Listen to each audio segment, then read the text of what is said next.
umuulan, nabasa na lahat. Oh. Palay. Dito sa Burgos, Pangasinan. Sobrang init pero biglang umitim ang ulap, umulan. Si Papa, kung nagbilag siya. Ayan o, tignan nyo. Kabilaan. Ayan. Tapang naman Oh. lahat, binilad niya, wala. Sayang, dami ang sayang. Ayun, lakas pa ng ulan, no? Lakas ng ulan, oh. Yung mga nasayang, oh. Tapos binibili lang ng mura sa kanila. Oo, wala na yan. Hindi na mabintayan. Napalay. Kasi ano na nabasa yan eh. Oh.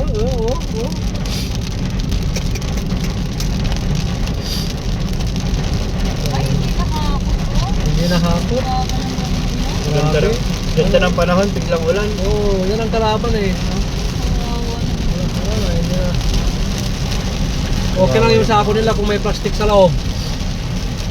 Wala na. Dapat kasi sila sabay-sabay ng pinag sa kabilaan, kanina yun. Isang ulan yung sako.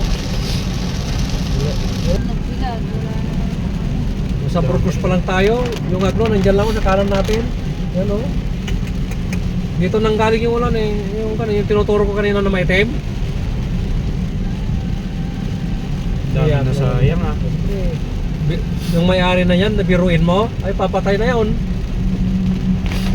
Ano? Oh.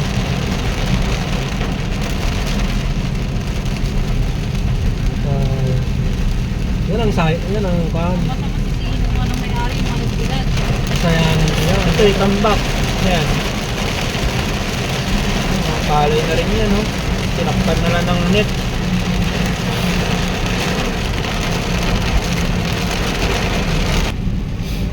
May nabuhutan ng lakas ng ulan, no? Hindi na nila pa na yan oh. Walang Biglaan yan, nabiglaan. Ayan, lalo na yun, ang dami, oh. Yan oh, puta na namuti oh. Ay, laksan ba? Oo, magkabilaan, yan oh. Hindi pa nakakot. Palay yan eh. No? So, naabutan, no? Ano po? Medyo kanto, medyo ligtas sila. Ayan oh. No? Oo, hindi ulan dito. Medyo ligtas sila, ganun lang yung ulan. Oh, Oo, hindi pa umulan. swerte nila. Meron palang paspasan sila. Pero ay nag-iisa siya oh.